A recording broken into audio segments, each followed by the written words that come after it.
Hello and good evening. Tonight we are going to peel back the curtain and go beyond the veil with Alex from Wrenegade Studios. Welcome, Alex. Hello, thank you for having me. Oh, look at that. Dean did the turning of the camera I thing. did. I just switched off your mirror so that the text doesn't appear like it has gone through the occultist's handbook and is attempting to summon demons. I was on the other side of the veil. You've just brought me back again. I have. Oh, no, look at that. we see we have powers, magic powers. So pleased you could join us, and really looking forward to finding out all about Beyond the Whale. Beyond the Whale. That's just something totally different. Beyond that's a follow-up the Veil. game. Don't worry, that's going to be the nautical version. And you know what? It's great. We're talking to a fellow Brit. Isn't that nice, Dean? That is absolutely fantastic. So for all of us, it's 8:30 in the evening, a reasonable time. I know Yes. it's very early in the USA, and we are going live on a day we don't normally go live. So I think there's we've probably taken a couple of people by surprise. So it wouldn't surprise me if chat's quite quiet, but no doubt people will be flocking to do a catch up on the video on demand or joining us as we get through this. So absolutely, you never know who will pop in, but the most important thing is that we get stuck into your game. We are not going to leave any page unturned. We're going to find out all about it, and I can't wait, because I have to say, I just even love the front cover. I look at that and it's just great with the eye and everything.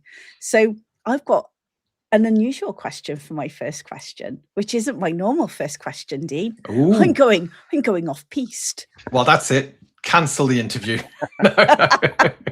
So I actually, one of the questions I had was about your studio name, which is Wrenegade Studios, but you spell renegade with the W, and of course wren is a little British bird, and I was wondering if it was related to that, or if you have some other reason for the way that you spell the name of your studio. Well, technically, it's both that and another reason. So, my dad, who's no longer with us, he was a joiner, and his favourite bird was a wren, and he always used to use it as a bit of like a mark for the work that he'd done. My cousin, who is one of the co-founders of Wrenegade Studios, his daughter is actually called Wren as well. Oh, so that's just beautiful. We brought all those things together and figured a nice way to kind of honour the past and the present. Oh, that is lovely. You know something? I think that is one of the best reasons for naming a company that I've ever heard. So I think that's absolutely beautiful. Thank you. Stunning. Great. Now I can get back to my normal questions. But it really did just call out to me. It was really special. So I love that. All right. So Beyond the Veil. What inspired you to make Beyond the Veil? Gosh, my brother telling me to, probably first and foremost. But we're sort of lifelong gamers. I grew up naturally, as most people did, with things like Dungeons and Dragons and playing Warhammer and all those kind of things. But as we kind of got older and all drifted apart, it became harder, as you know, trying to herd cats, as us adults do, to get sessions going and things. I eventually managed to bring everyone back together about 2014, I think it was, using like digital, like virtual tabletops and things like that. And we played a lot of D&D again, and it was great. But then we sort of reached the point where we'd done everything we could do with it that we wanted to do. Like Dungeons and Dragons is great. I will always love it. I will always want to play it.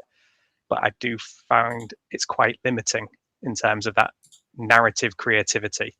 It's very procedural. The mechanics are very set, and it's very hard to break out of that norm of combat.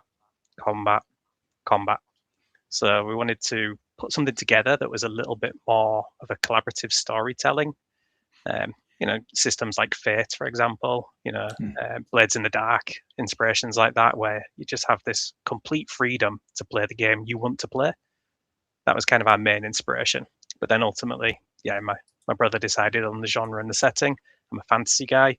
he turned around and said, "Let's do something in a modern setting. Let's do ghost hunting." I was like, "Okay, sure. I'll universe for that. Why not?" Excellent. So this is my favorite sort of complexity question. So if we put, say, Dungeons and Dragons smack bang in the really, really light games, the sort of games that can be done on pamphlets and stuff like that, what I would call really, really light games.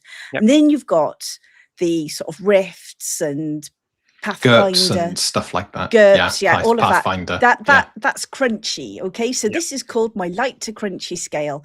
Where would you pop yourself on the light to crunchy scale? Gosh, so when we were designing it, we had a similar scale in mind. So we had, I think, like Honey Heist was the nice one-pager, all the way through to certainly like Pathfinder 2nd edition as super crunch. That's where we went with that one. We wanted to push ourselves more towards that rules light, whilst maintaining enough depth that you could actually, again, play the game you wanted to play, but fluidly. So as it transpired, when you're trying to represent the entire universe and build a bespoke system to do that, you introduce more and more crunch as you find more and more features to actually like sort of bring into the game.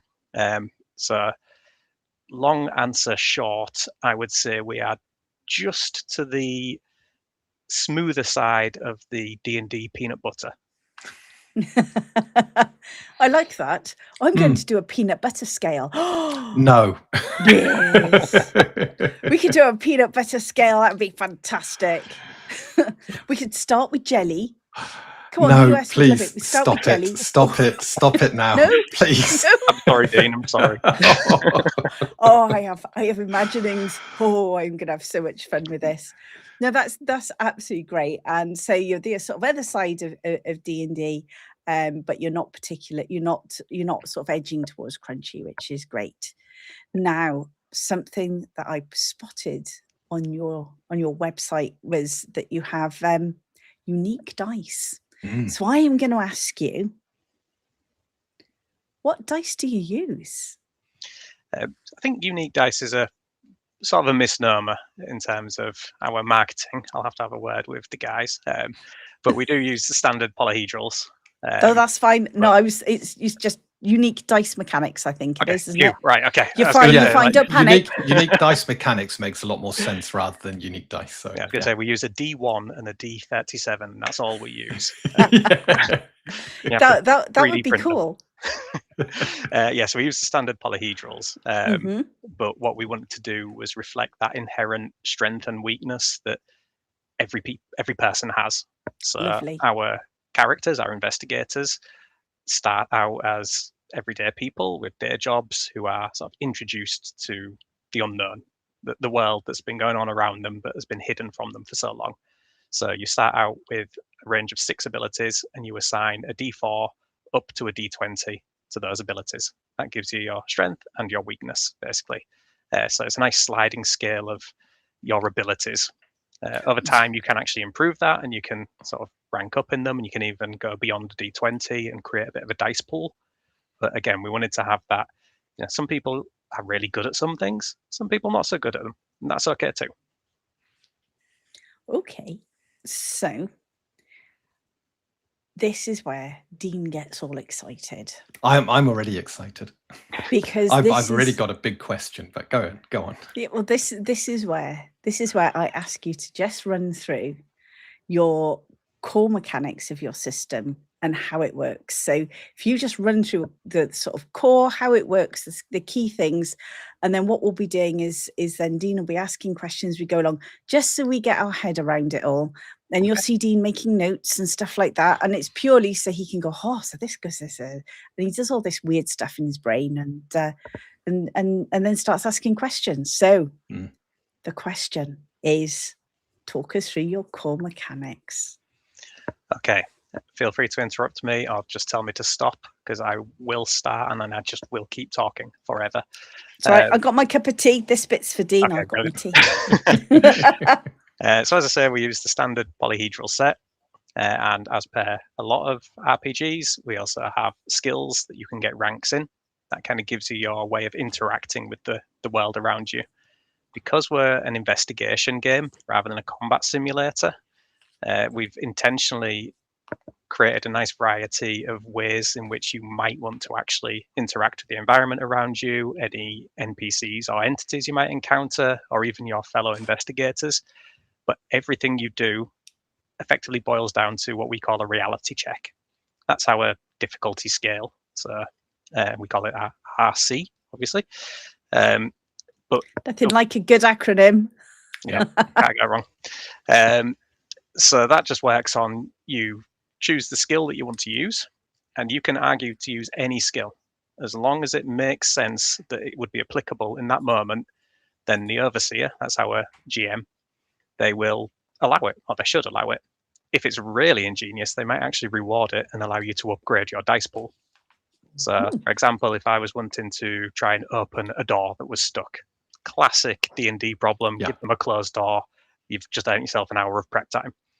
But if in our game, like they might want to roll like an athleticism check, which is a physical skill. They might have a D4 in it. So there'd be D4 plus whatever ranks they've got in athleticism, which could be 0. So they might actually look at that door and go, I'm more of a cerebral character. I'm going to try and think the door open. So I'm going to roll engineering, which is a mental skill for me. I've got a D20 in it. I've got 3 ranks in engineering. Can I open this door doing that? Me as an overseer, I'm like, yeah, of course you can. Why not? Not every door requires physical force. They roll. They have to beat the RC, which could be anywhere from 5 all the way up to infinity, technically. We have 5 to 30 as our traditional scale, with 30 being nearly impossible, 5 being very easy. And if they beat that RC, then they achieve their goal. Now, they might have just seen a weakness in the hinge, or they might have spotted a key, or they might have realized that they were trying to push a pull door. Could be anything like that. It's how they approach the problem that should be rewarded. Now, if they were trying to do something completely impossible, I want to slide under the door, and it's got like a 2mm gap or something. So, well, you can still let them try, but you can also punish them by downgrading their dice as well, just because we want people to try stuff rather than punishing them for failing stuff. It can just create new narratively interesting things. I try and slide under the door, you actually smack your head into it, it creates a noise, it alerts an entity, it comes and finds you. So it's just ways of driving the story forward rather than getting people hung up on, how do I solve a simple problem without sort of overcomplicating things. So what we also wanted to do was have a classic crit mechanic. Every game needs one, let's face it. Ours is called Fortune. So if you roll the maximum possible result on the dice that you roll, then you get to roll the next size up, the next pool of dice effectively. So if I get a 4 on my D4, I roll a D6. So classic exploding. Does the D6, sorry, it's exploding. The D6 adds to the D4. Sorry, that's kind of like exploding upwards. I don't know how to describe it. When we were trying to figure out how we'd describe this, I don't know the official terminology. So okay. does the D6 replace the D4? Only if it's higher. Only if it's higher. You get a 6 on it, then you roll a D8. So your floor on the D6 is the 4, which is the dice before, and then you roll. Exactly. If you roll a 6, then you explode again, as it were. Exactly. So you roll a D8, but you can't get lower than a 6. Exactly that. Yeah. And you keep nice. You just kind of keep on building up. And again, if you're on a D20 and you roll the 20, then you roll a D4, and that does add to it. So I would just like to say, I'm going to briefly interrupt you, and I am going to say welcome. Welcome, Vixu. Lovely to see you. I hope Baby Scholar's looking after you, or rather you're looking after Baby Scholar and his teething's not being too problematic. I know, but I understand from yesterday that baby Scholar started following in his father's footsteps, and he's snoring. No. Yes. And you never guess, we've got a Kenneth. We have got a Kenneth. Oh, I hope you're feeling a little bit better there, Kenneth. So yeah, as the creator of Cthulhu Unleashed and Abyssal Whispers, he's very intrigued. And we have Jason. We have Jason. Hello, Jason. 77345. I know. I don't think we've had you on the chat before, so welcome. And welcome. Yes, do you know what? This has got me fascinated already. I love interesting mechanics. I've got tons of questions beginning to build up here, so we're about to dive in, and I'm going to start to ask some really, really good questions. The first question, if I can, So this kind of, I believe you called it the resolution, not the resolution, sorry. It was the reality check. Thank you. Reality check. See, I make notes. Now, you got 6 abilities. Do I take it these are kind of the standard, like strength, dex, con, intelligence, wisdom, charisma, or the equivalents thereof? Because exactly. They make really good sense. Yeah, because it's a modern setting, we wanted to kind of reflect the ability to do things in a modern way, but still be able to apply it to if you want to reskin it as a fantasy game. That entirely works. So we have physical, mental, social, psychic, technical, and senses. Got it. Okay, and I can kind of I can guess which ones would map to what. But they make perfect sense in a modern setting, and I think that's good. Now, when you create a character, we talked about you allocate dice. Do you have a pool of dice, kind of your stat array that you have to allocate? Basically, yeah, and it's one of each of the classic polyhedrals. So 4, so 6, D4, 8, all the 10, way up 12, and exactly 20. That. Yeah. Oh, I like that. Yeah, because you got 6 dice. Oh, right, the jump between a 12 and a 20 is quite large. Yep. Is that intentional? You're not looking to try and get a midway, so you're happy going 12 all the way up to a 20. So exactly that. So again, we want to encourage like diversity in your group. So it's good to have someone who's good at lots of different things and someone who's good at one specific thing, or people who cater to other people's weaknesses, for example. Because the difficulty scale starts effectively at 5, and we have the exploding upwards, I'll call it, sort of dice mechanic, you can still succeed with a D4. It could just be dumb luck at the end of the day. But if it's a very easy check you're doing, then you can roll a D4 and you can still achieve a 5+. Yeah. So we wanted to have that full sliding scale of human endeavors, effectively. Some people are just irritatingly good at some things. Some people are frustratingly bad at other things. Yeah. The exploding floor dice, as I'm thinking of them, because they explode the floor of the next dice. I like that. I'm going to steal that. Yeah, feel free. Feel free. It kind of favors having a D4, 1 in 4 chance that your dice upgrades, but it's only upgrading to a D6. And if you roll a 1 to 4 on the D6, you've not actually achieved anything. So there's only a 1 in 3 chance after that of actually getting a better roll. And I think that's quite genius, because that keeps it all in balance. And a lot of problems with exploding dice is they always favor the lower dice that tend to roll max. And this, you're favoring the lower dice, but you're not guaranteed to get higher. If anything, it's harder to get higher. So I like it. Skills, your skills have ranks. Are these dice as well, or are they just a number that's added to your attribute dice? So before you answer that, I'm going to interrupt, because that's what I do. So Dean, you're going to have to ask that question again. So don't forget it. I won't. Jason says the default is a modern setting. Cool. I'm looking for a game to run a Matrix game. More horror stuck in the machine themed, not power fantasy. This system seems like it could be suitable. Oh, yeah. Good, and I'll tell you why later, hopefully. There you go. Stick around. Keep watching. Yeah, and we're going to keep that in mind. So I'll make sure that any questions that might lean into running a Matrix-style adventure, of which they're my best films. Well, they're in the top 5 of my best films ever. Love them. It's a great set. And Jason, you think of any questions you want to ask, you pop them in that chat and we will ask them, because that's what we do here on Indie Game Spotlight, is we turn the spotlight on the indie games. So go on then, Dean. Ask a question and I'll be quiet now. The ranks. Are the ranks a number you add to your dice, attribute dice, or are they dice themselves? So yeah, they're flat bonuses. So again, almost classic D&D style skills. You can earn those by spending reputation points, and each time you buy more and more ranks, they cost more and more. So there's diminishing returns on spending your hard-earned reputation to actually get higher ranks. But obviously, as a flat bonus and a relatively low threshold for success, we wanted to make sure that you couldn't end up with ridiculously overpowered investigators, because we are a classless and levelless system. So theoretically, you could go from, average Joe accountant to Neo from the Matrix. Quite easily, as long as you invest enough time into the game. Yeah. What's the highest rank you can achieve in a skill?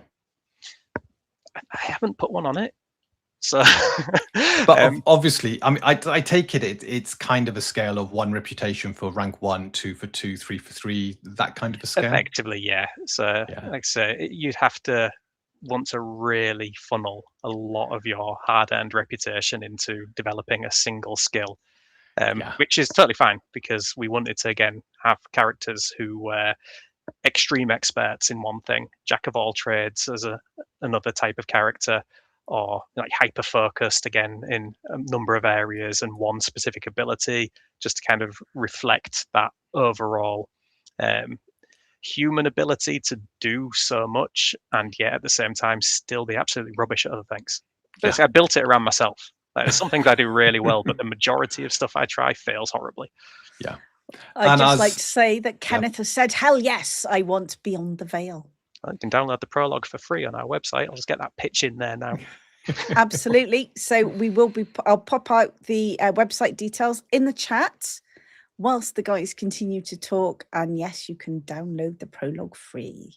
Brilliant. So by my maths reckoning, if it's on a kind of 1-for-1 basis, that's 21 reputation to get up to rank 6, and then it's another 7 to get further than another 8. So it really gets quite cranky. And you can also spend that reputation on new talents, new powers, new expertises, upgrading your ability dice. So there's definitely like a resource management aspect to saving that reputation rather than just blowing it all on skill ranks.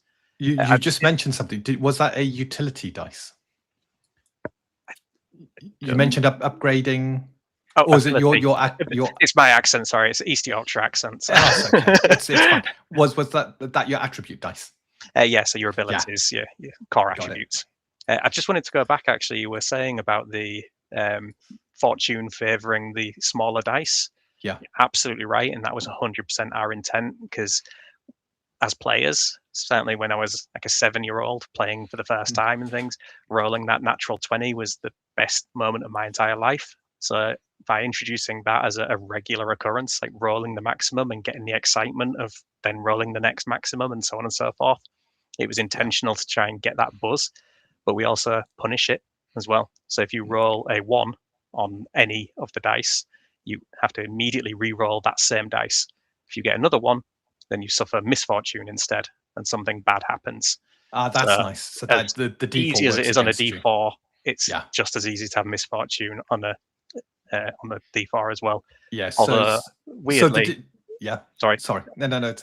I was just going to say, like weirdly, the best moment I think I've ever had playtesting this game was at UKGE, the very first time we were there, and someone had a D20 and a D4 as their dice pool.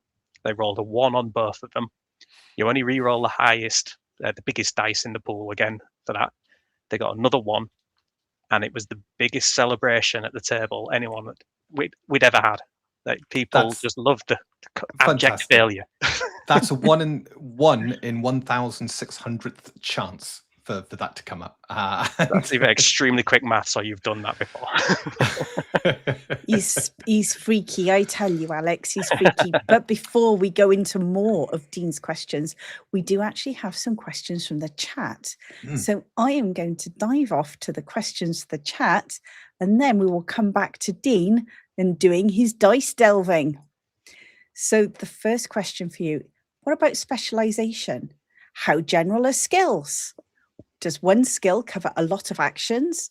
Are there any overpowered skills? So I'll leave it up there so you can see it. Yep. So you can, because there's quite a few questions in that one. Yep. So I will. Okay. Well, the good news is I can kind of answer it with one answer.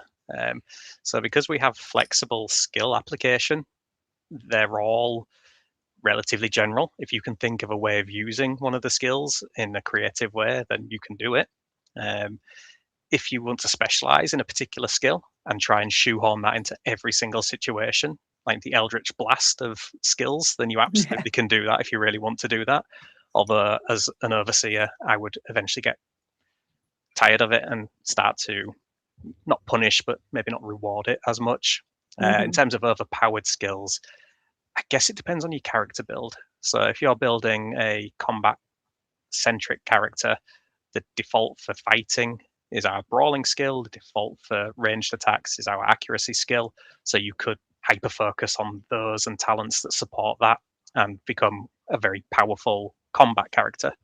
But because our game is about investigation and resolution rather than necessarily killing everything that you encounter, then we tried to limit the ability to over-engineer game-breaking characters. Yeah. So each of the core attributes has, got to do the maths myself now, 5 skills associated with it. But again, at full release, the game will introduce ways of being able to actually reassign those. So you might be able to turn your brawling skill into a mental skill instead of a physical skill, just because you're more of a cerebral fighter. You anticipate and think about the fight rather than like raw strength, for example. Okay, that's an interesting concept. What would, because I like to stick with skills for the moment now that we're here, what would be the cost of doing something like that? So I want to dump my strength, I hate it. I want everything in intelligence, and I want to time my brawling skill because I want to be good with blades. How would that actually happen in game? I'm creating my first level character. How would I make that happen? Okay, so you would have to sort of have a overall build in mind, and you'd have to accrue enough reputation and access to the requisite talents and things to be able to actually make that happen. So we try to keep everything as universally accessible and open as possible, but naturally we need to gatekeep some of the more restricted, higher level, well, not level, we're levelless, but more powerful stuff behind some kind of access requirements. So this is where we can start to introduce the SPS. I'm going to try and point over the correct shoulder here. Oh, I did it. Fantastic. Yes, yeah, you did. Brilliant. So that's the symbol of the SPS there. That's a Supernatural and Paranormal Society. They sort of operate in the shadows and keep stuff under wraps. At the same time, they also have like a public front that exposes hoaxes or does YouTube videos, for example, talking about alien abductions and things. So publicly, they're probably a bit of a laughing stock, but in reality, they're actually, they've been studying this stuff since the Victorian times, and they're the forefront authority on it. Now, they will recruit investigators very early on in their career, and as you work up the ranks of the SPS or any other faction you might want to get involved in, you will get access to forbidden knowledge and advanced techniques and things. So there's a little bit of having to save up reputation and just buy your way to the build you want to do. Then there's the costs associated with that. Do you want to spend all of your reputation on ranks and talents, or do you want to be able to unlock specializations and powers? It's kind of the balancing act is what we wanted to encourage, but that freedom to create a character in a classless and levelless way, it just opens up the door to anything. If you want a sidekick monster hunter, do it. Okay, that sounds really pretty good. Cool. The SPS then, so this is kind of the organization that gives you your training.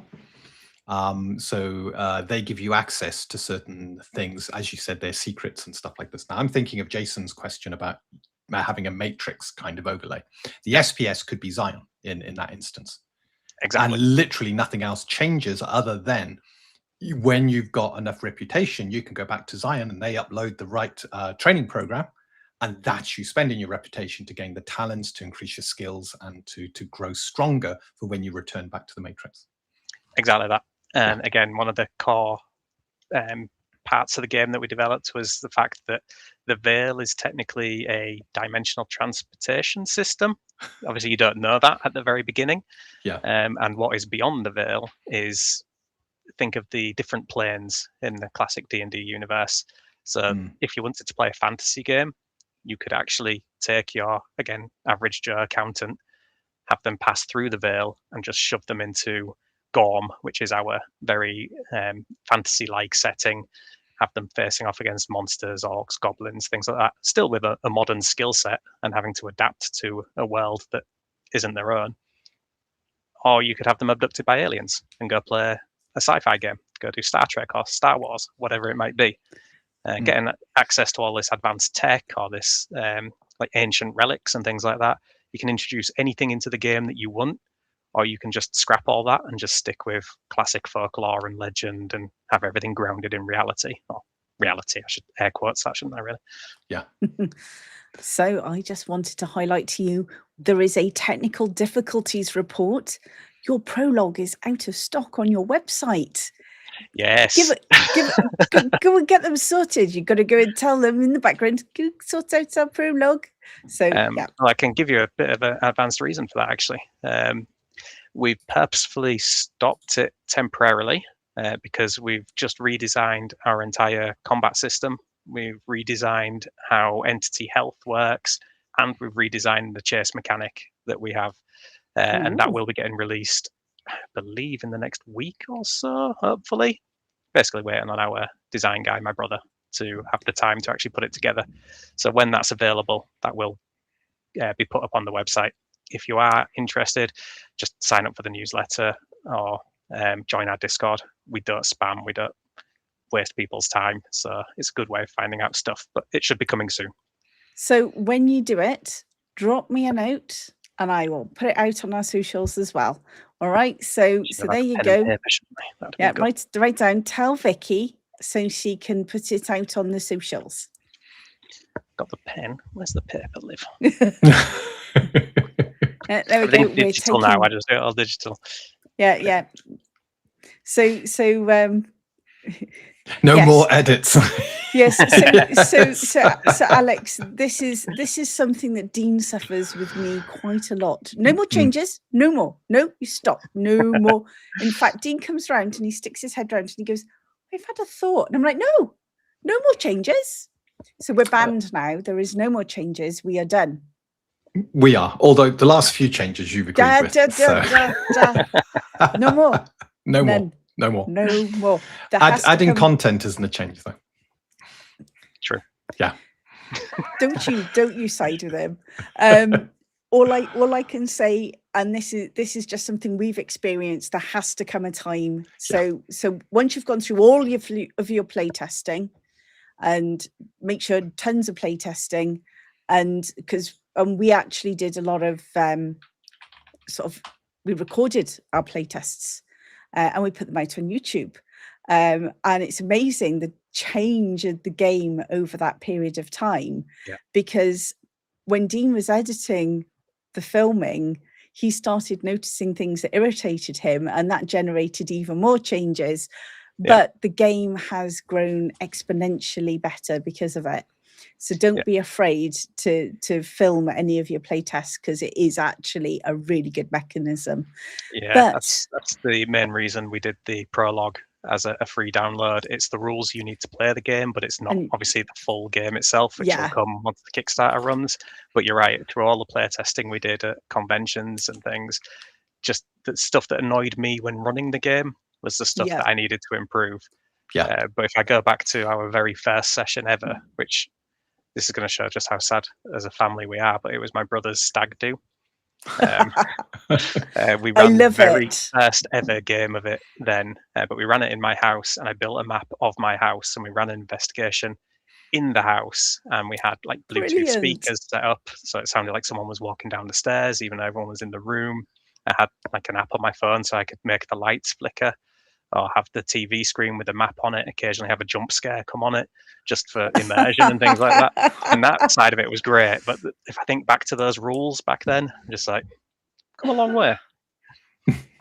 And being a stag do, it must have scared the shit out of the stripper. Yorkshireman, we're too tight to hire anything like that. I know. Dear, right. Come on, sorry for bringing it right the way down, but we have another question, so I'm going to not dive in. I'm going to let Vicky take over. Look at this. Vicky takes over. So, Jason, question on character concepts and game type. Is it meant to be episodic or an overarching plot? If overarching plot or campaign style, do characters go from 0 to hero or demigod? That's a great question again. And annoyingly, I can answer it very quickly and very easily. Look at that. You haven't snuck him into the chat, have you, with a load of prep? No, but I do need to find out how to send money.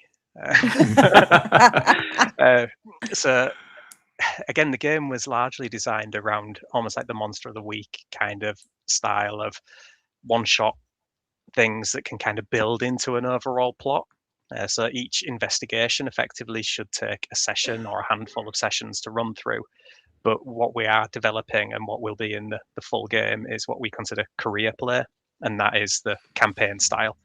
So we're writing a number of modules that will have like a single theme that will run through from starting out and knowing nothing to uncovering the secrets of everlasting life via vampirism, for example. So if you are engaged in career play, you can still have a very sort of West Marches kind of experience where, because we're levelless, it doesn't matter if you're playing with a really experienced investigator, because it'll even out. They might have better abilities than you, they might have more ranks and skills than you, they might have more powers and better kit than you, but they're still doing the same thing you're doing, which is trying to learn, trying to resolve, and trying to survive.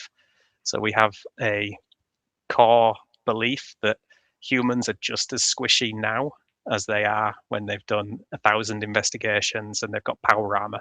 Okay, they're slightly harder to hurt in power armor, but if you get through that, you know, a werewolf is still going to make a mess of you as much when you're an experienced investigator as you are right at the beginning. So you can go from 0 to hero. You could potentially go to demigod. That might be splatbook territory when we start to introduce more and more mystical elements, for example. But absolutely, it's going to sound really corny, but we say your game, your way. So you play it how you want, you turn it into what you want, and you apply as much of it as you want to have the story that you want to tell.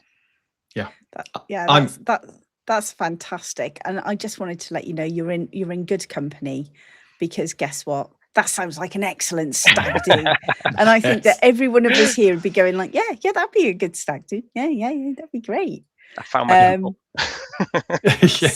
So Kenneth, who also does games, he's got some lovely games.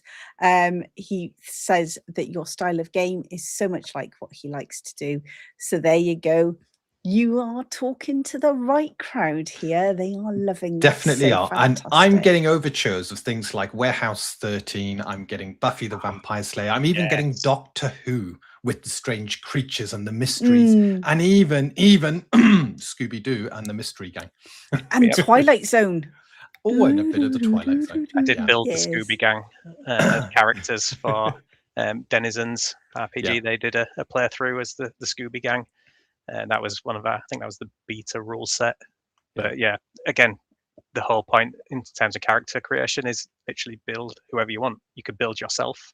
You could build 11 from Stranger Things, or Chuck Norris, whatever you want to do. Fantastic. So we're going back to character creation, because you've got a fantastic mechanic that kind of underpins everything throughout the game, and I like that. That's kind of standardization means you're a lot lower on the crunch scale. There's not lots of different rules to learn. Yeah. But I've got my set of dice to allocate to my attributes. How do I then create my skills, and do I start with any talents? Yes.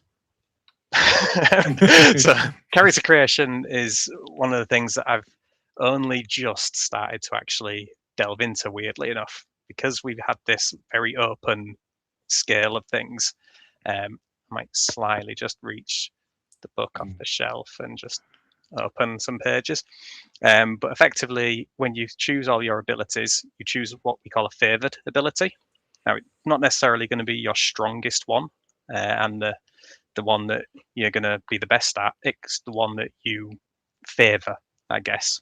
Now, the mechanical benefit of that is that you get an additional rank in every skill associated with that favored ability inherently straight away.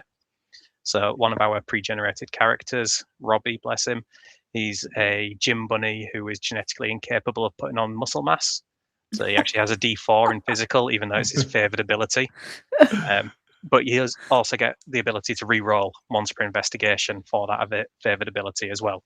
So, there's mechanical benefits to selecting your strongest or not your strongest ability for that. You can shore up a weakness. You can decide, story-wise, this is my worst attribute, so I want it to be my best chance of success. Exactly that. Yeah. And I'm just trying to remind myself if you do actually get talents at the beginning, because effectively, alongside your favored ability, you do actually get additional 6 skill ranks that you can just add in as well anywhere you want. Is that on a 1-for-1 basis, or is it a ratcheted system again? So that's technically 1-for-1 at that point. And we encourage people to just put them into different skills. And I think, again, this is where I've got to remind myself, since it's been 3 years since I wrote it. Yeah, that's fine. I wasn't sure, because one of the oldest rule sets had a cap that you could only go to 2 or maybe 3 ranks at start. But I actually scrapped that in the end because I didn't want to punish people for really wanting to hyper focus. Yes, it's going to give you an advantage on saving a lot of reputation points if you put all 6 into one thing, but it's going to massively limit you in terms of your ability to do things in the game if you've only got one skill that you're actually good at. So And don't feel bad about looking things up, because I think almost the number of times we have people on going, hang on a minute, Emma, what page is that in the book? And it's absolutely fine, because guess what? When we're writing stuff, it's amazing what you forget. And when you've actually changed stuff, it's like, hang on a minute, was that what I changed? And we've had to do it as well, haven't we, Dean? We have, yeah. So I've just done the quick maths. I have got a calculator here, which is why I'm getting maths done pretty quick. If you put 2 ranks into 3 skills, and that's your 6 points, that is 3 times. That's 9 points. Or you can put all 6 into 1, which is 21 points of reputation to get that. So you could save over the long term 12 reputation by going long in one skill. That's not actually as bad as I thought. That feels okay. I was about to say, it doesn't. A power gamer might look at it and go, "Oh, it's definitely worth it. It's the route." But I would look at that and go, "It's not worth penalizing yourself right at the start by being useless at pretty much everything, except for one thing." And you do get a talent. You do get an expertise. So a talent is a very kind of situational benefit, kind of like a feat in classic D&D terminology. Most talents, I think the prologue actually says all talents, but that's not sustainable. But most talents will give you a rank in a skill that's related to it as well. So there are other ways of getting those extra ranks without having to necessarily pay for them. And expertise is something that is more of it's a way of unlocking additional content, really. It's one of our ways of gatekeeping certain things. So you could have an expertise that psychic powers. That's a no-brainer, a bit of a classic. If you are a psychic character, then you have to have that expertise. Otherwise, you can't have psychic powers. Just makes sense. But you can still have a psychically enabled character without psychic powers. They're just very empathic and able to kind of maybe pick up on things that other people can't, sense things that other people can't, but they don't really know how to bring that power to bear. So you get all those things right at the start, and then with reputation points, you can buy more. And again, there's no limit other than the amount of reputation that you want to invest in something. Okay, fantastic. And I take it within the book itself, the expertise will detail exactly what extra stuff you can do with it. Yes. So on the psychic, you'll have the skill psychic. It'll explain, well, this is used kind of for this stuff, but let your imagination go wild. And then under the expertise, it'll say, oh, you're even better. You can now do all of this stuff and let your imagination really go wild. Exactly that. Yeah. Fantastic. So are there any races, given that this is modern, set in kind of today's setting, are we all human? By default, yes. Sometimes I don't feel particularly human, but we've designed the game around that. However, the SPS does employ a number of alternatives, shall we say, and we do plan on expanding and allowing technically monstrous species, for example. Like if you want to play a vampire, then theoretically that's going to be possible. Certainly not at core release, just because of the added complexity that comes with and the potential for game-breaking design decisions that I'm going to have to make to enable it. We have talked a lot at conventions about playing as spirits as ghost characters, and I'm in the process at the moment of designing a mechanic where if your character sadly passes away mid-investigation and you want to keep them around, you can actually continue to play from beyond the veil. So I don't know if you ever played Phasmophobia, the video game. Yeah. I'm also thinking Randall and Hobkirk. Yeah, a very old TV show. Exactly. Yes. So, of course, you had to pick up on the fact we're old and actually mention the old TV shows. Oh, Thanks, I Steve, loved for pointing Randall that and out. Hobkirk. That was a brilliant TV show. That was the one with Bob Mortimer, right? Bob Mortimer? No. This I'm trying to think of the two actors, but one of them it's a detective duo, but the one, his partner dies pretty much straight away, but he can communicate with his partner as a ghost. I think you might be right, Alex. There might have been a remake, was it maybe? Yeah, there might have been a remake. Dean, you're showing your age. Stop it. I am. Oh, did they remake it with? Yeah, they did. Yeah, turn of the century, Bob Mortimer and Vic Reeves. Yeah, I thought it was. Yeah. Oh God! Do you know what? I got to watch the remake because those two would be fantastic. I think. Yeah.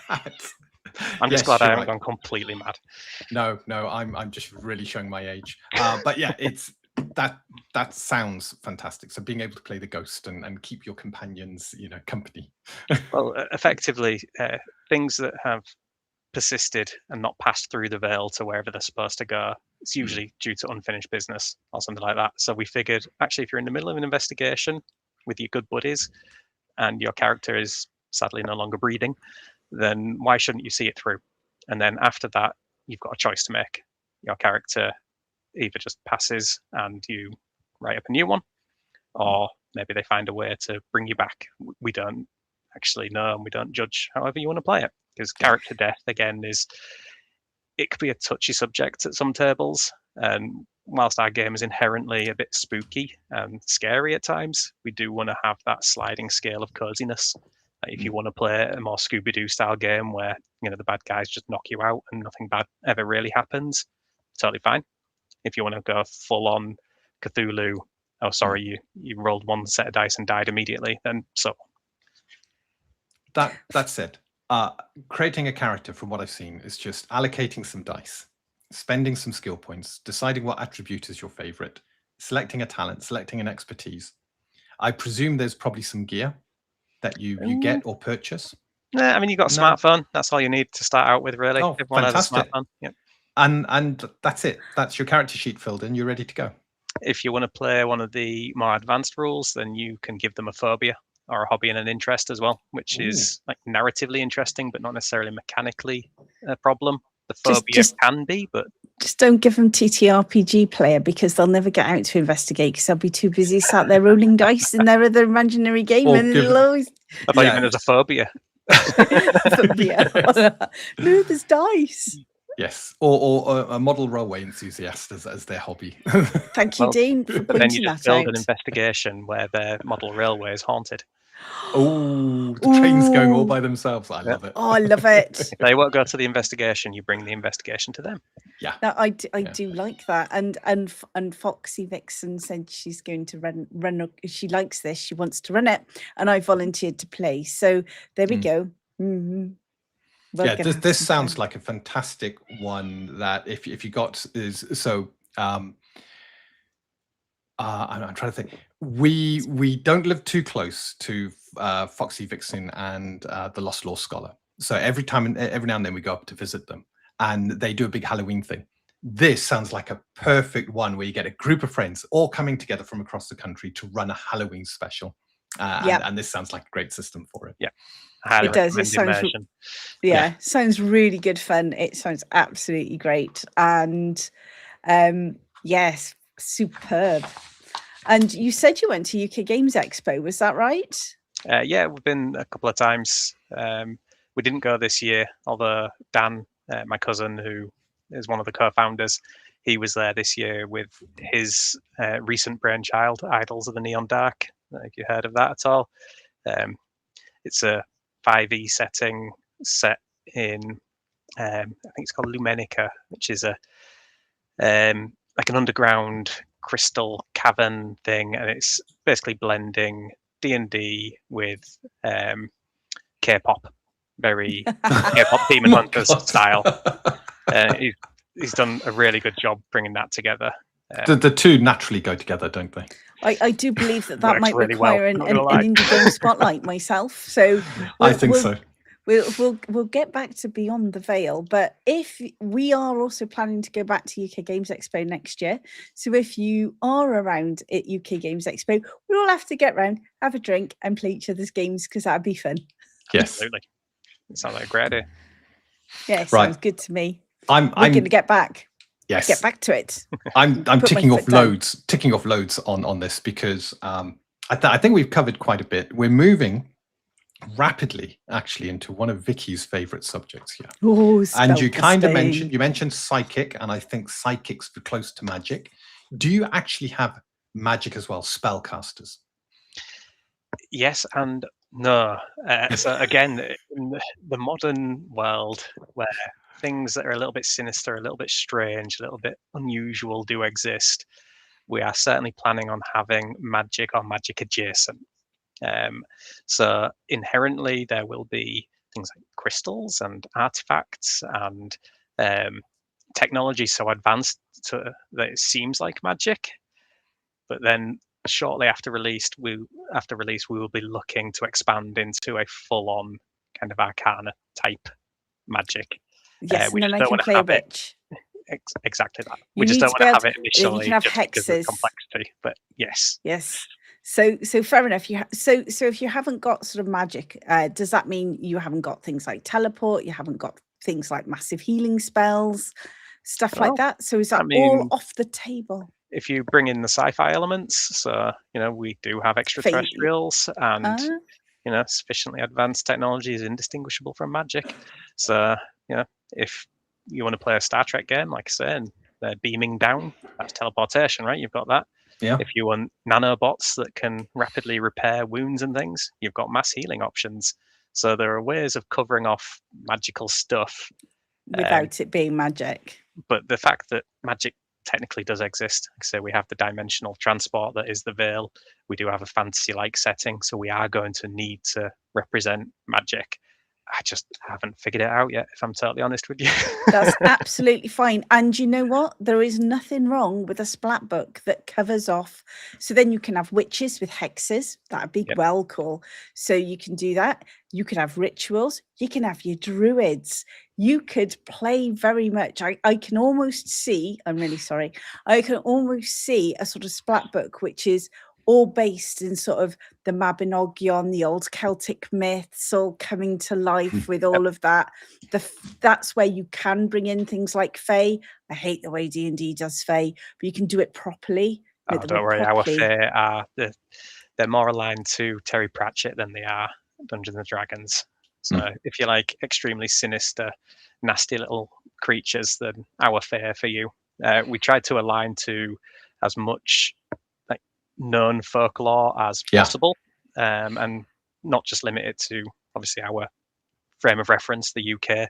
So we plan on bringing in stuff from Asia, the Americas, lots of Africa, different. all of that kind of stuff, so that anyone can play whatever they want to play and go as in as they want to go with it. No, I like that. That's great. So that's pretty much. So I'm not going to go around with fireball, which is fair enough. I'll let you. Yeah, but grenades will duplicate a fireball. Yeah, grenades will be fine. A grenade launcher full of his incendiary grenades, and you're sorted. It does absolutely. So this means if I'm not going to go around talking about spells, I'm going to go around talking about armor, weapons, and gear.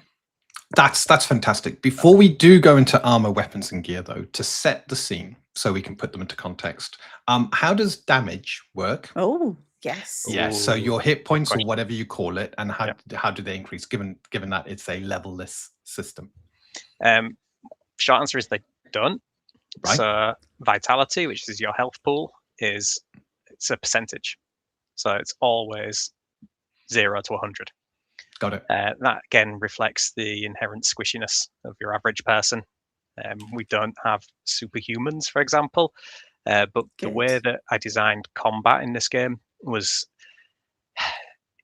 we're not a combat simulator. It's supposed to be chaotic, frantic, and very dangerous. So I made it so it's really easy to hit things, but it's potentially hard to hurt things. So if you wanted to attack the Loch Ness Monster with a chair leg, you absolutely could do that. I mean, she'd mess you up. She's very territorial, but you could do it. It would just take a very long time to make any impact. You'd hit her very easily because she's massive, but you're doing nothing at the end of the day. So combat generally works as a reality check, as with everything else, and it's based on the complexity of the weapon that you are wielding.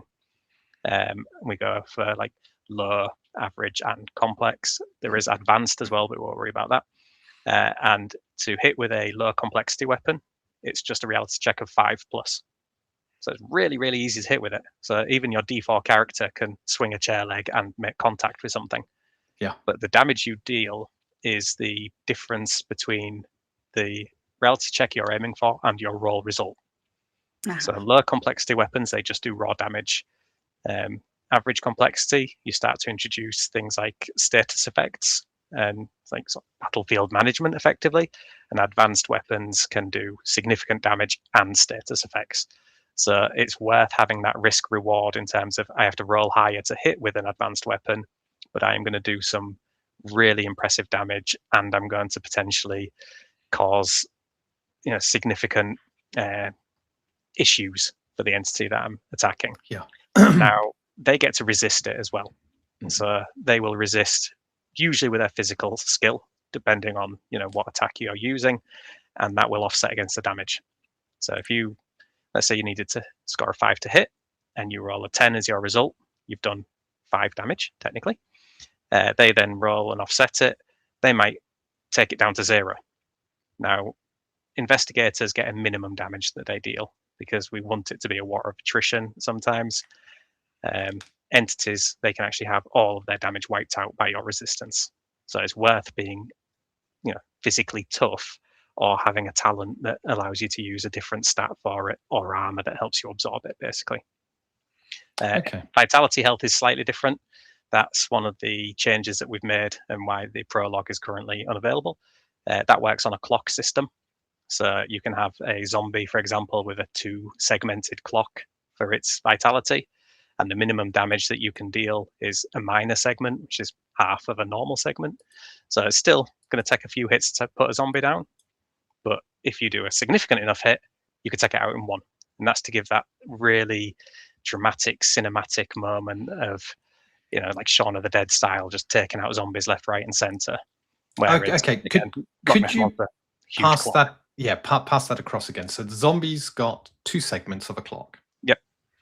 How much damage is a segment?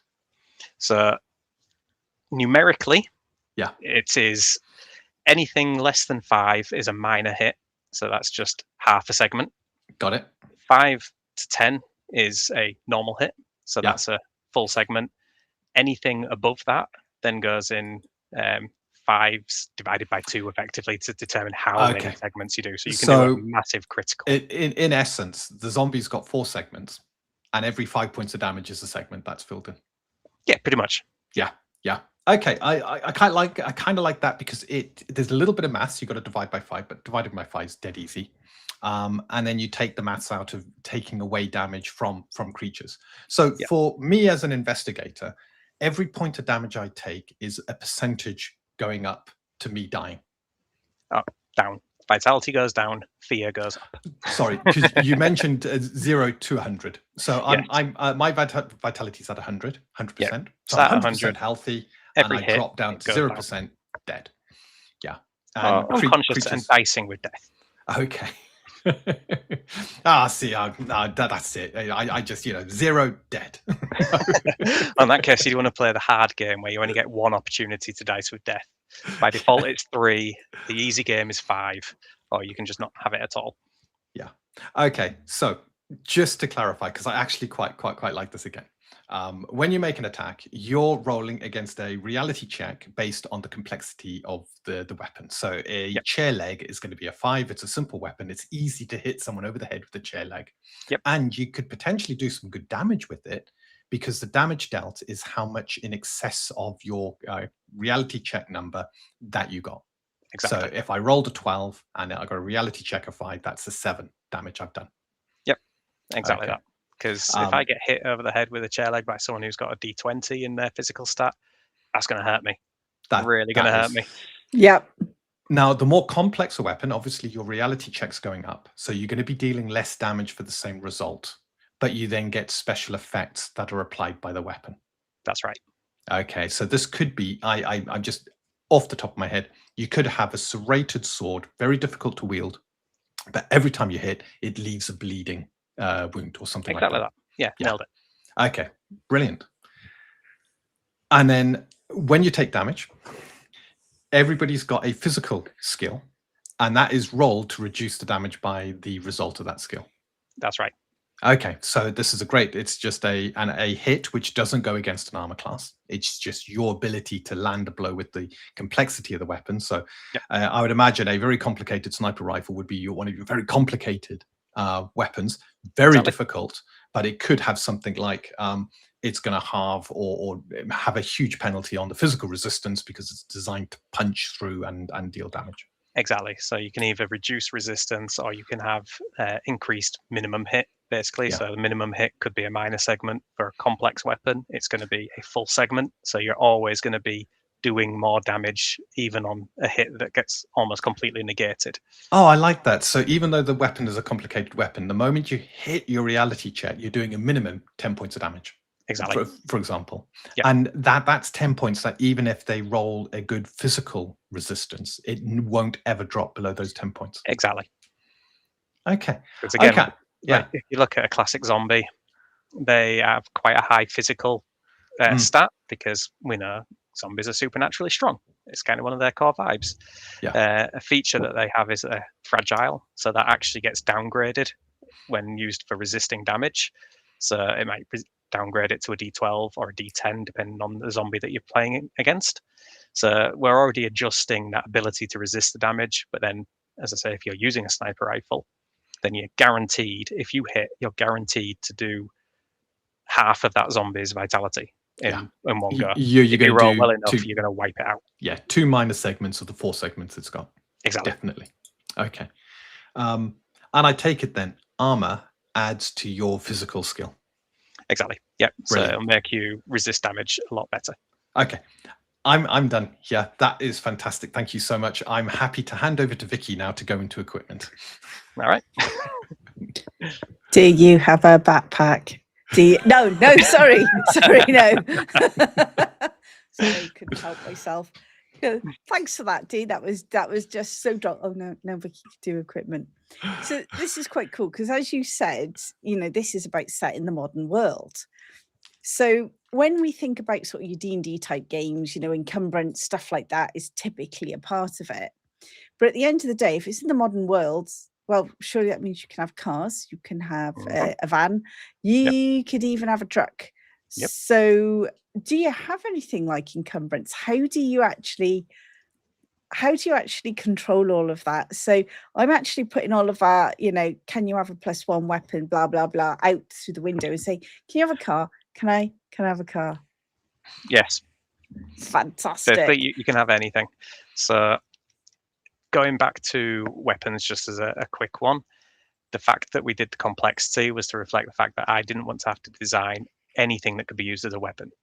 Yeah, because that would be this pen. This pen could be mightier than the sword, as they say. But I don't want to design a stat block for a pen. So, like, you assign a complexity, that's weapons sorted. In terms of other equipment, we went with a bulk system, so similar to something like Starfinder, Pathfinder, that type of thing. So it's about how difficult it is to actually use. So most things are relatively low bulk, and you could have them in your pocket. You could have a backpack if you want a backpack. That's fine.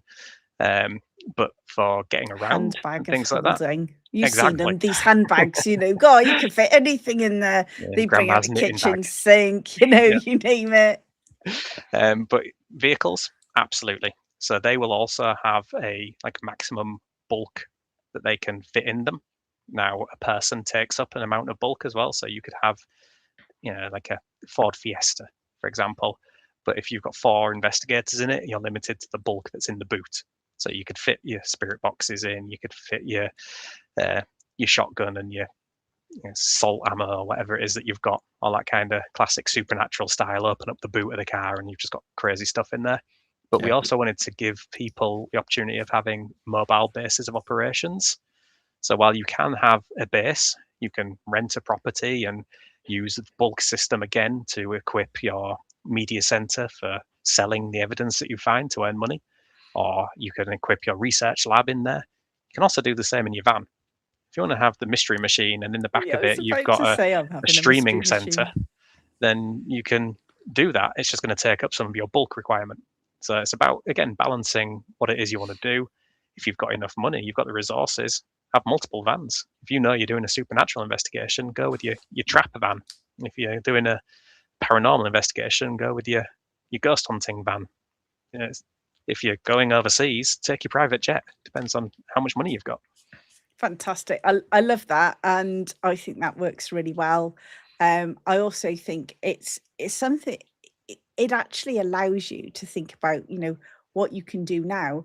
But I think you could just as easily take Beyond the Veil, set it in the past, say during, the Inquisition period and stuff like that. You could choose different periods of history and just tailor it to what's there, your horse and your cart. And you can actually do that. I can envision that with your game, that you could actually plop it anywhere in history and anywhere around the world, and utilize your game to basically show that environment. And I think that's really, really clever.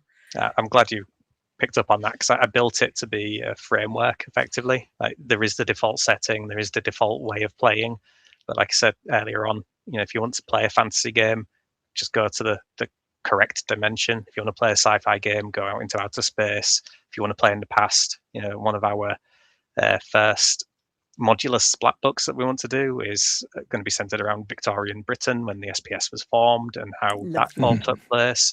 Our original starter kit featured an investigation at Borley Rectory, which was the most haunted house in Britain until it burnt down in the 1930s. So it centers around that historically and features one of the main NPCs of the SPS. But yeah, absolutely, if you wanted to do a medieval version, you could absolutely do it. And you just have to reskin some of the skills. So, driving just becomes, driving a car or riding a horse. Or yeah.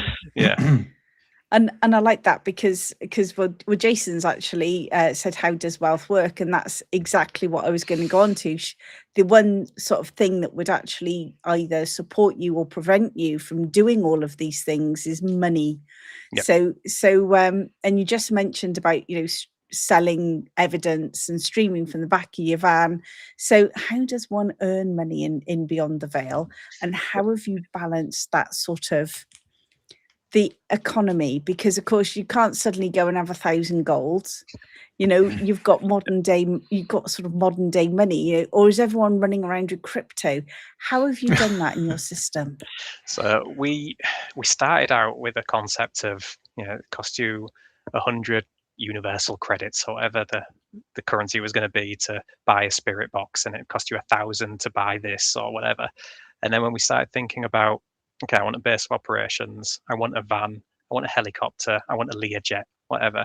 It's like, well, how long are you going to have to play to save up that amount of money? How much evidence are you going to have to gather and sell, either to the SPS, because they will buy it off you to stop it going mainstream, or you can go rogue and sell it to the media. That's entirely fine. But how do we assign a value to that? How do we turn that into like liquid cash? It is a whole thing.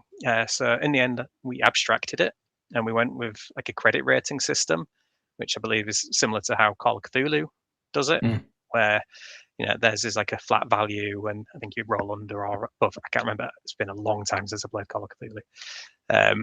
So we have like a tally system, effectively, where you earn marks on a tally that then improves your credit rating. And it's just, again, ranks like it is in a skill, effectively. So if you are in a particular banding, like rank 1 of credit rating, you can afford anything within this general area of equipment. So it's like having a credit card, like a credit card for a normal person and an Amazon account. You can go buy the things and it'll turn up tomorrow and off you pop. If you then commit enough evidence to level up that tally effectively, then it will go to the next credit rating up, where you might be able to buy a small car or rent an office for a month. Then you go to the next credit rating, and it just kind of exponentially increases your ability to spend. You don't have to actually have the liquid cash. You just have to have the means to be able to afford that thing in the long run. So what you're telling me is not only do I have to get into debt in real life, but I'll also get into debt in your system too. We don't intend to have a debt recovery system. However, your game, your way. If your overseer wants to give you a credit rating that involves debt and come calling and charge interest, I'm not going to be responsible for that. I'm really not. Hello, we are coming to repossess the mystery machine.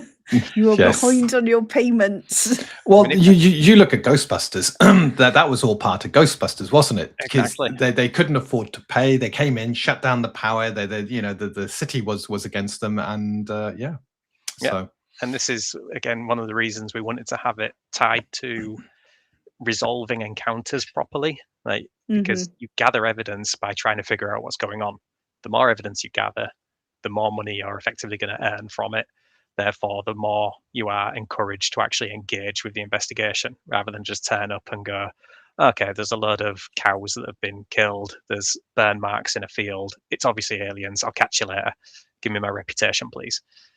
So we designed it so that the more evidence you get, the more money you get, the more you understand what happened, the more reputation you get. So the risk reward of doing very little versus actually committing to the investigation, it does come back and reward you. Yeah, I like the abstract nature of the wealth, and I know this is used in a lot of systems. I'm just trying to get my head around a couple of things. So if I rank up enough to get a car, do I only get the one car, or is it effectively you can buy cars? You can buy cars. Now, again, as an overseer, you'd have to have some discretion. Like if they turn around the guy, there's a bit of common sense. It's like, okay, absolutely, you could have a fleet of cars, but your credit rating is going to be shot. So we're going to drop your credit rating. I'm going to punish you for doing that. So they might have to earn their way back up again. I haven't designed it to go backwards, but if I've got a player in my game who does that, then I might consider it. I think that's a clever way of actually dealing with it. You have the big purchase. You're now at this rank. Your big purchase is this fleet of cars, as in you can buy any of these cars. But the moment you buy a car, your credit rating drops. Because you've now made a big purchase that's only available at that rank. So now it's going to take you longer to get to the van because you've just dropped a credit rating. You got a car immediately, but it's another rank ahead that you got to get before you can afford the van. And that Dean, way, you know that no more changes. That also means you're not allowed to propose changes to other people's systems. Well, the good news is the prologue doesn't feature that level of career play yet, so that's not going to be until the core release. So this is just development at this point. This is fine. At a low credit rating, your credit rating 1 is, you can have your mobile phone, you can have this, you can have that, because it really doesn't matter. You're going to have some basic gear. You get to credit rating 2, there might be a big piece of equipment on credit rating 2 that will drop your rating, but otherwise you might have a load of stuff that you just get access to because you're now that credit rating. Exactly. I like it because, again, it can be reflavored depending on what style of game you're running. To being a kind of not a reputation, but almost being a reward system for an organization you're working for. So you gain access to better gear. They trust you more. I'm thinking James Bond. How many times does he bring back the car, completely busted up? But he's got such a trust that his trust rating for assets is high. So he gets access to all these things from Q, whereas a new agent coming in might only be given his Walter PPK, and that's about it, and potentially a nice watch. Yeah, you've got to have the watch with some kind of laser on it. You do, but then they have to earn that trust to get the next rank, and it's the reflavoring of all the stuff that I actually like, because it's a very streamlined, very robust system that is done in a way where you're not prescribing everything. And I think it could be summed up by common sense is the rule of the day. You know, Exactly. if it makes sense, then good. If you think and kind of stretching the realms of believability, then stop it. You've just touched on something that came out of, again, doing all the convention play testing. Because I didn't want to build everything in the universe, I haven't got that amount of time. Yeah. We operate on what we call manifest destiny in terms of what's there, what's around us. So if I've got a map and it's top down and someone looks at that door and says, is there a window in that door? And it's an external door. That's realistic that would exist, therefore it does. Or they're in the kitchen, I want to grab a knife out of the drawer. Yeah, absolutely. There is a knife in that drawer. Why wouldn't there be? Like if someone says, I want to grab the hand grenade out of that drawer, like, well, that's less likely to exist, so it's probably not there. But if they then argue that it's a prepper's cabin and that, they've got hand grenades in the drawer, they've got, rations hidden away in the basement and a bunker, and like, actually, you've sold it to me. Have a hand grenade. Like, do you know how to use a hand grenade? I like that. Yeah. I like that a lot. Now I'm going to stop you both just before you wax lyrical anymore. Just to say there's a couple of interesting bits in the chat I want to go to. And I also want to welcome, look who we've got, Dean. We've got a sci-fi snob. Yay. Yes, we've got match it. These are actually quite old, but for some reason we decided to pick up the same t-shirts today. I know, I don't know why. It's in fact, you will note that this was the one I was wearing and when I did the Babylon 5 show this morning. I was up at 2:30 in the morning to do a show talking all about Babylon 5. Sci-Fi Snob is the host of it, and it's a fantastic show. It's really good. Absolutely, if you like Bab 5, can't miss it. In fact, if you like sci-fi, go check out his channel because his channel's fantastic. And since we're having a little break to talk about channels before we get back to Beyond the Veil, if you guys are do me a favor, like the stream, right? Like the stream, share it. And don't forget, if you haven't already, make sure you subscribe because all of this helps us. Not only does it help us in our game, but it also helps us promote the other indies. We're all about making sure we give small indies a voice. This is exactly what we're doing today with Beyond the Veil. So please help us out, share the streams, comment, say hello, and just subscribe and tell everybody about us. We would appreciate that, wouldn't we, Dean? Oh, we would. Yes. Yeah. Sci-Fi Snob says he's got better things to do than to admire your shirt when he's running the Bab 5 show, which is quite correct. So getting back to some of the other comments, which they've actually asked some questions, which I love. So is there danger to your finances and reputation from sort of agencies such as, Enemy of the State, stuff like that, films like that?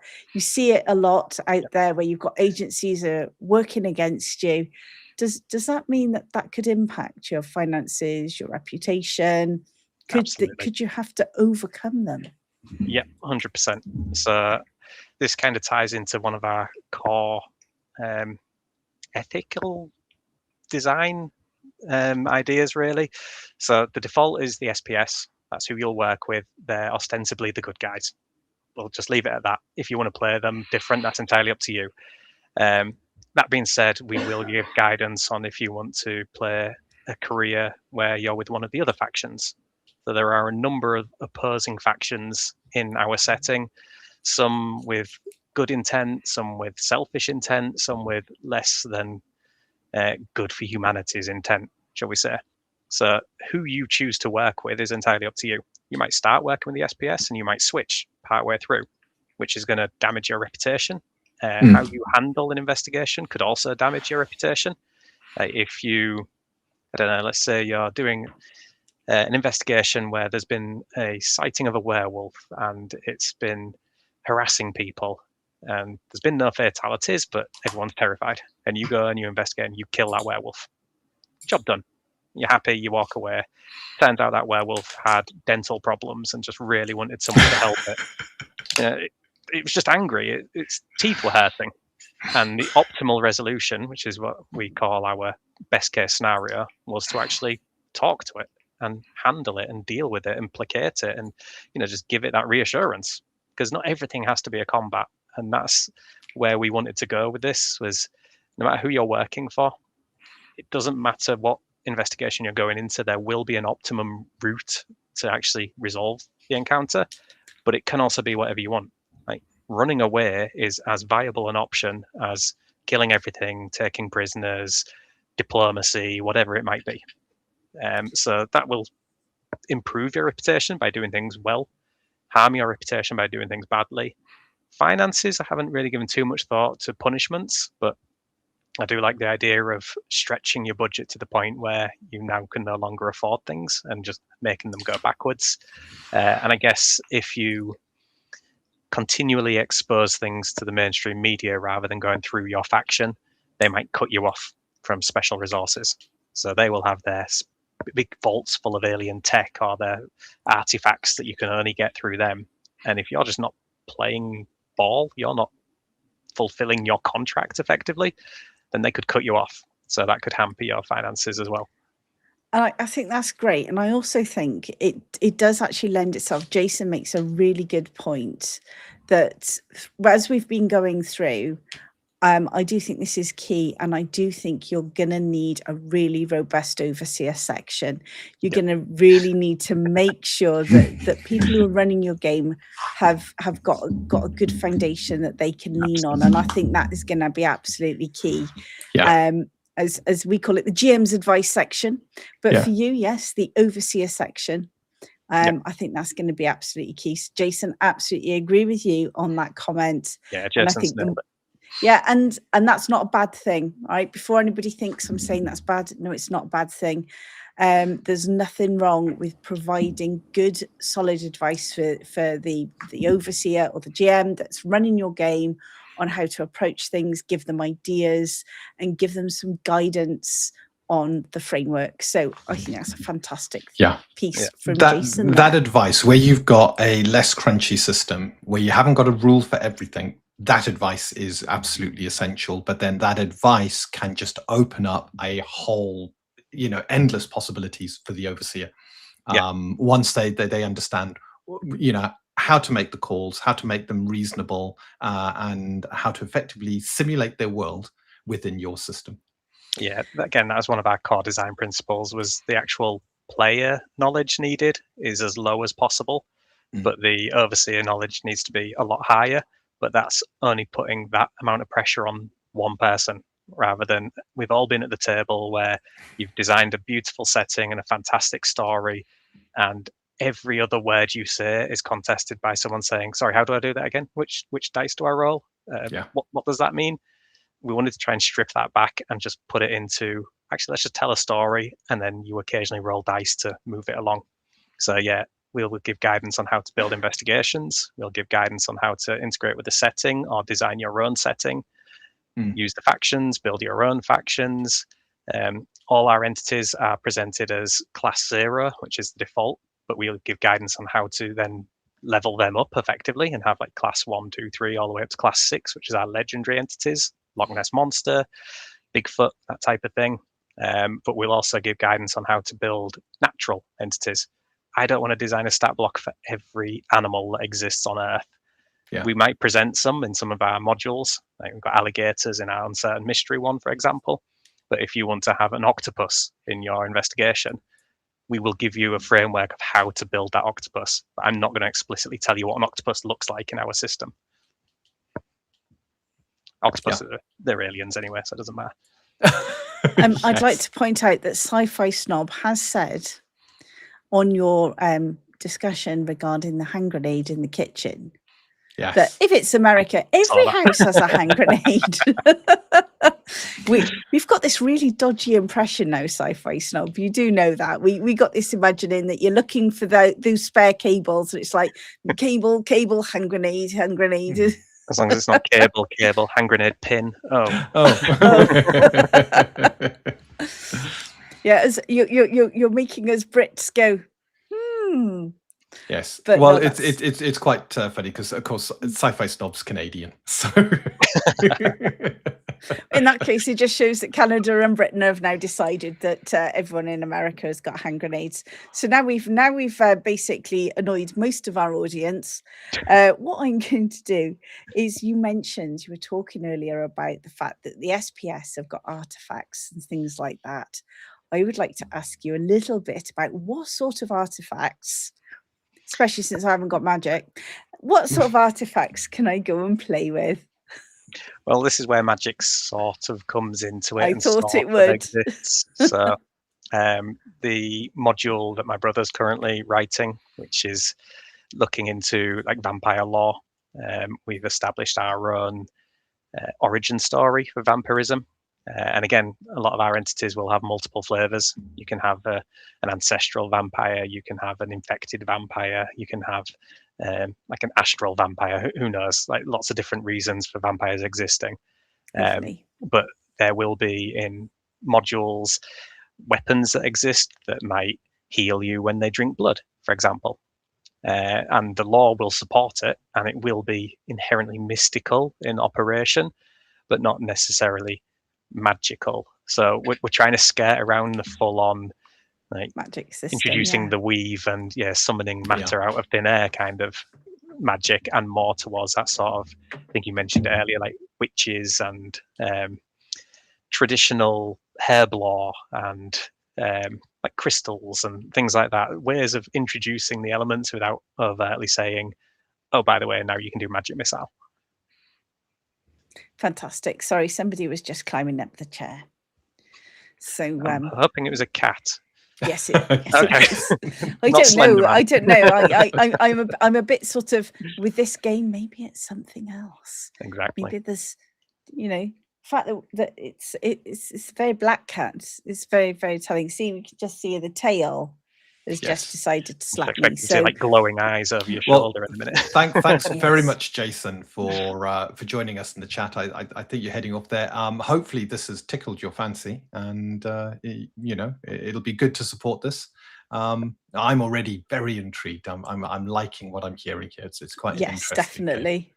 Yes. Yeah, we've got to stop finding all of these games that we now all want to play, because we keep finding these amazing games. This is why we decided to champion indies, because there are so many great creations out there that are, you want to see human ingenuity in action. You just look at the indie scene on ttrpgs, and there are so many creations of all different types and sizes, and this is really innovative. I absolutely love it. It's really innovative.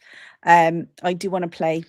So an artifact could be a grimoire that enchants a crystal that protects you against the claws of a werewolf.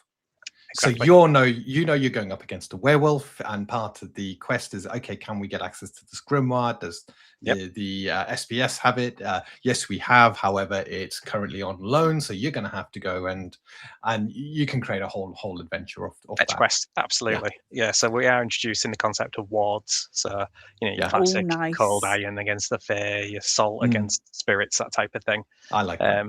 And one of the sort of currently underdeveloped but planned things that we're looking at is downtime activities. So it's not always going to be investigation to investigation to investigation. There could be weeks, if not months, in between where your investigator could be researching, or there's a job coming up. Is it a supernatural job? Is it a paranormal job? Is it an extraterrestrial job? What do I need to know? What do I need to research? How can I go in prepared effectively? And you hit the nail on the head there. Like if you're going against a particular entity, prepare for it. Take the right equipment. Yeah. And it opens up things. You can now talk to the werewolf because you're very protected against its claws, and that might get you closer to understanding why is the werewolf doing what it's doing. Yeah. So make sure you take your dentist tools. Yeah. Talking of werewolves, then, I think that's bringing us on to creatures, is it not? And you already mentioned entities. It is. I have my own creature on my own right now. Yeah, from 1 to 6. So I take it that's the kind of power level of the entity. Effectively, well, 0 to 6. 0 to 6, classic default. And it's a way of us being able to provide the entry-level entity. So if you just wanted to pull something out of the book and just go with it, you go with a class 0. If you're wanting to have a mixture, you can have a number of class 0s, but you might beef one up into a class 2. So in one of our player tests, we had a load of zombies, but we also had a big, chunky, beefy zombie as well. Just by applying a little bit of like leveling logic, we'll call it, you can create a whole new, unique entity that players can't necessarily metagame. Like, we all know goblins have an AC of 15 and 7 hit points and all this kind of good stuff. You meet a bunch of goblins and you level 1, you're like, okay, it could crit kill me, but I'm probably going to be fine. Whereas you meet a zombie in our game, it's probably class 0, probably, but we massively advocate that you don't just give people encounters that fit their level or their experience, because we don't have levels. So you could literally go into session 0 and throw Mothman at them, or Nosferatu. Did you just say the Mothman? Absolutely, yeah. We have no. So there's a film, I don't know if you've seen it, The Mothman Prophecies, with Richard Gere, I believe, in it. Yes, no, I love that Richard film. Gere, or was it Liam Neeson? It's Richard Gere. I can't remember. And it freaked Vicky. She won't even watch it again. I loved it. I thought it was fantastic, and Vicky was just so freaked. She just didn't sleep for a week. Nope. Yeah, absolutely. Mothman will be in our game. Oh, fantastic! I am not going up against Mothman. Devil. Jersey Devil. Yep. Oh, fantastic! I'm going to interrupt because we have a Hat Games in the chat. Hello, Hat Games. Lovely to see you. You're gonna like this one. You really are. This is a good game. I'm really excited about this game. I want to play it. Yes. So check it out. It's I'm happy to run a game for you at some point if you want. Oh, we will take you up on that offer. Don't you worry. Yeah. So we're talking about creatures still? We're talking creatures. So 0 to 6, you've got a system where it's easy to take something and just add a couple of ranks to it. Yeah. So I imagine the wedges, they get increase, so they can take more damage, and potentially a couple of ranks here and there, and that's it. So they can get a larger vitality clock. So they're a little bit hardier. They can increase their abilities so that they can hit harder or do things better. They can gain new powers. So entities have powers in the same way that players do. They don't have talents and expertises. Theirs are just boiled down into features. But when you rank them up, they can get new features.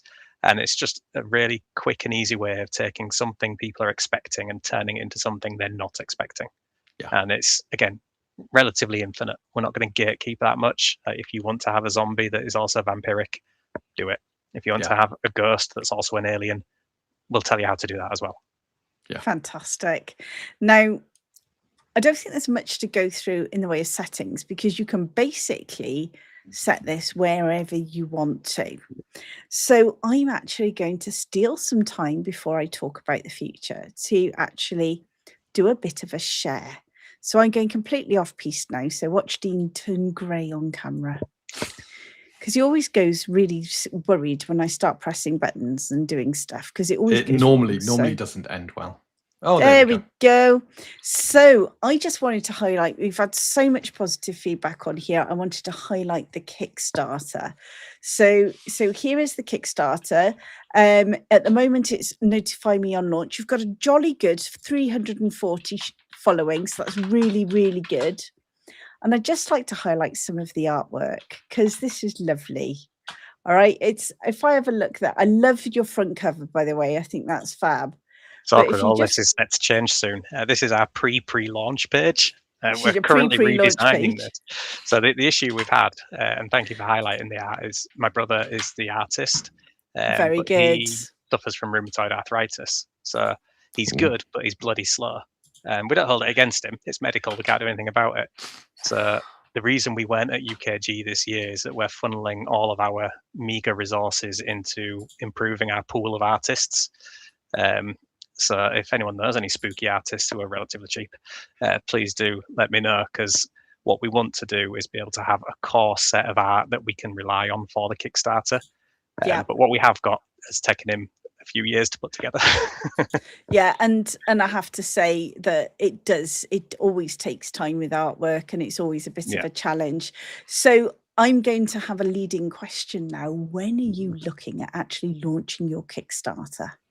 Well, very, very, very soon. We originally planned to launch before now, but we kept on pushing it back because we had this magic number in our head of followers that we wanted to have. But Yeah. like cousin Dan, who had recently launched very successfully his Idols in the Neon Dark,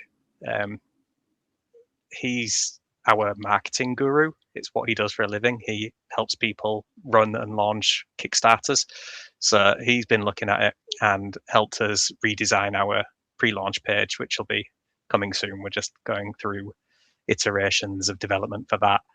Once that's ready and we've got an artist who can do those core pieces for us, we're ready to pull the trigger. Now, we know that doesn't mean the game magically appears.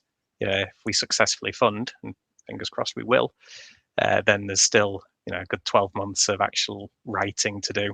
I've already written a lot of it, but as you know, things change between play testing and actual core release, and conversations like this shape it even further. So, we don't want to commit too much to paper now. We know the mechanics, we know what needs to go around it, and the balancing can just come as part of that output, basically.